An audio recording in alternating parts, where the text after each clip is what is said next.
So this is the Cryptid creatures, guys. What would you say inspired you to do the podcast? So Brian and I were both doing podcasts on our own, not about cryptids or Bigfoot, and then we met in Oregon actually. Oh, really? For the first time, Oregon? Oh. Through a work trip, and we started talking about doing podcasts, and then it was like, we both like Bigfoot. We started talking about that. It was like, hey, let's do a podcast about Bigfoot. Yeah. So we started doing it. Then it just blossomed from there. So you've done like 200 episodes, is that right? Just over 200 years. Yeah. Would you say you have like a favorite episode that you've done? Yeah, I would say mine would probably be number 45. Number 45. Roy. Yeah. It's a. I think I might have listened to that episode. Dog man. Yeah. And I'm not sure the number of it, but it's where the guy shot the dog man. Oh yeah. And he was attacking his brother, and he shot and killed the dog man. That was probably one of my favorites so far. But they're all, They're all our babies. they're all cool. So we like them all. So yeah. Thank you.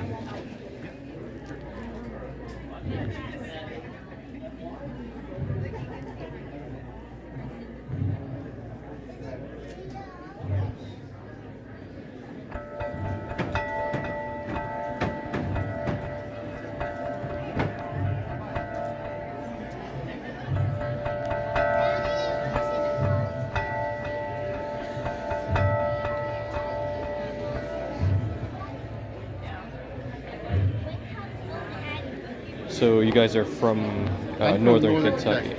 Tribble County, Kentucky. Yeah. Ask him about the Nutella. Would you be able to tell me about this footprint here? How big is it? This footprint is actually it's 21. This is a 21-inch cast. Oh, it's 21 inches. Now, there's exaggeration because this was in a muddy area and there's a slippage and stuff, and the damage makes it look big. Same way with the hand. The hand was done at the same time.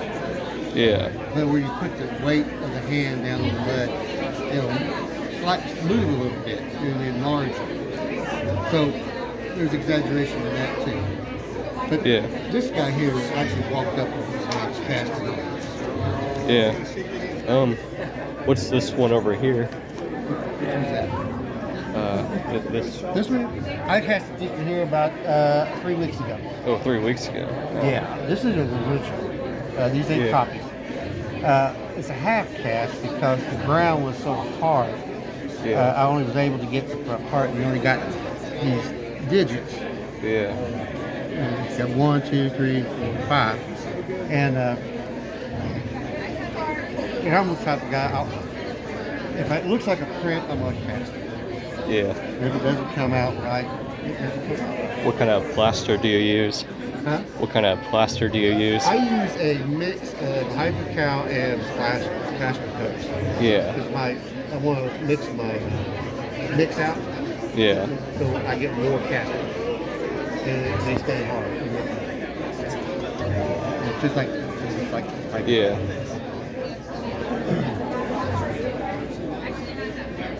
So is this also a handprint? Yeah, this is this is the same guy because if you look at the thumbs matches the same thing. This was done in 2027. This was done in 2023 in a different location. Yeah. And with this one here, it curled its fingers.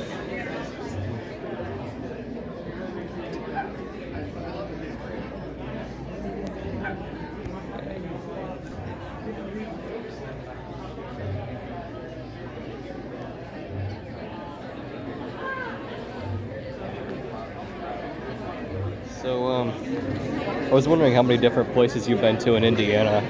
In Indiana, I've probably been to, I'd say 4 or 5 different places. 4 or 5? I've been to the Athenaeum in Indianapolis. Yeah. That was for ghost hunters. I've been to Rhodes Hotel. Yeah. That's in Indiana. There's been a couple of places I like in Indiana. They're all great. I like them all. Yeah. Indiana has quite a few places. So what episode of Ghost Hunters were you guys in? So we were on season 12 and 13 on A&E. Yeah. And it was Indianapolis Athenaeum is where we did the episode. That's what it's called, the Athenaeum. Really cool place. We had an orchestra play for us, and things started happening during that. So definitely, if you haven't seen it, check it out. It's a great place. I like Indiana anyways. I'm from Illinois, so it's just right there. So I was wondering about your opinions on trail cameras and whether they avoid trail cameras or not. Yeah, we think they avoid trail cameras because trail cameras give off EMF.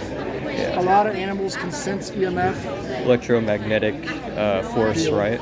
Now mad about it. Also, they can maybe smell the petroleum in the plastic. They can see them. They can see the IR, the infrared beam. We think they can see the infrared, so we don't use night vision. When we go on an investigation, we use thermals. Thermals pick up heat. Yeah. Most trail cameras use IR, so we think they can see that spectrum of light, so they're not going to walk over them. Makes sense. Yeah.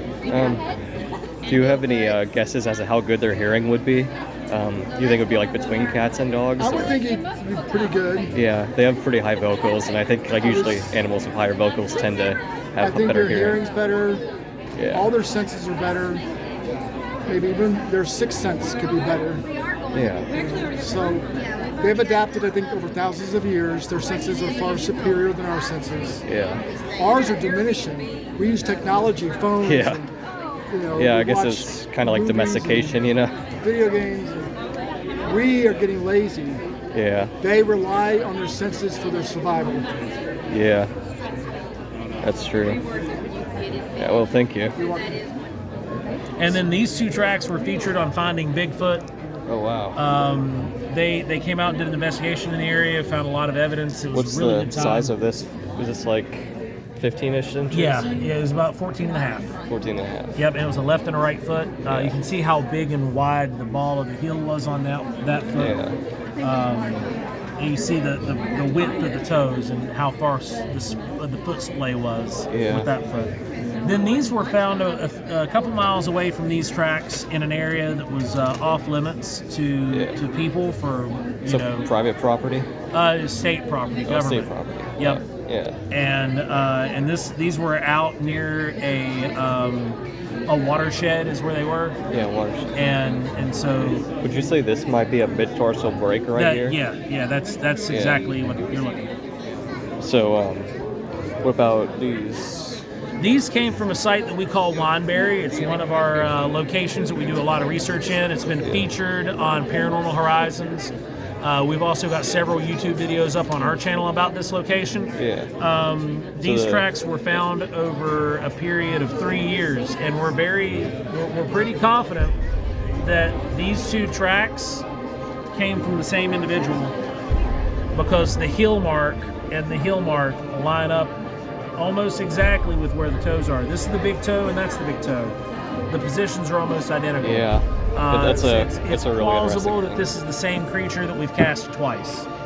Yeah, I've noticed a lot of footprints that are found are the same sizes, so it shows that there's probably the same individual in the area Right. over a long But period there's of also time. this one that's a little bit smaller than these, and it was cast in the same area. This came from the same location as these. Yeah. And then this one was found by my wife. We were out again in another out on government land. I worked for West Virginia DNR, so that's why I had access to all these places. So I had a key to get past the gates to go into restricted areas and go do whatever I wanted because I was a master naturalist. And I could go in and conduct, while I'm there doing Bigfoot research, I'm conducting ecological surveys. Yeah, that's pretty fun. Yeah, I'm going to school for DNR actually. Oh, right on. Yeah.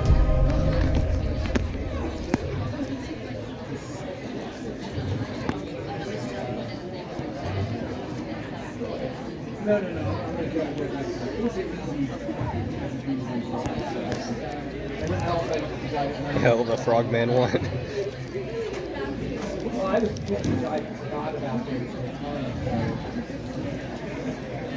So, how long would you say it takes you to make a mask? Sculpting it takes me anywhere from 3 weeks to 6 months. Molding takes 8 hours or so, and then from there it's 25 to 30 hours spread out across 5 to 7 days. Yeah. Yeah, I mean, they look really good. Thank you. You want to know about Robert the doll? Yeah. Okay, well, remember there are several rules with Robert. Robert's like gremlins, don't get him wet before midnight. Robert has kind of those rules. This is mini Robert. He hangs out. But real Robert, always be nice to Robert, be polite. Usually, best thing to do is introduce yourself to Robert. Say, hi, Robert, nice to meet you. If you take his photo or video, always ask permission. Otherwise, bad things happen. And then the most important rule is when you leave Robert, you have to say goodbye, break the connection, just like a fairy or anything like that. You just gotta break that connection to the haunting. Otherwise, you have a get out of jail card. You have to write Robert an apology letter that, I'm sorry, Robert, I screwed up. He gets 100 letters a week at that museum in Key West. If you want to visit him, there's you can just look up robertthedoll.com. You can visit him. He would love to see you. Worth the trip. And they do a ghost tour at night where you can spend a little quality time with Robert in the Fort East Martello Museum. Worth your time. Thank you so much. So coming back from Cryptid Con, I got this really nice orange t-shirt. They were actually handing out these little posters at the beginning. I think they ran out pretty fast, but we were lucky enough to get one. I have this Cliff Barackman autograph. These cards, which I'll open later. This magnet's made to look like a famous footprint. I don't know the name of the footprint, but and then there's this United States Forest Service Department of Bigfoot badge that I'm gonna put on my jacket, so that's pretty cool.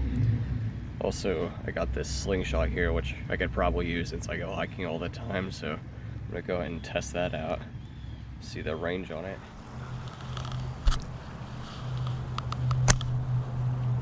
Oh well, there goes that rival round. Yeah,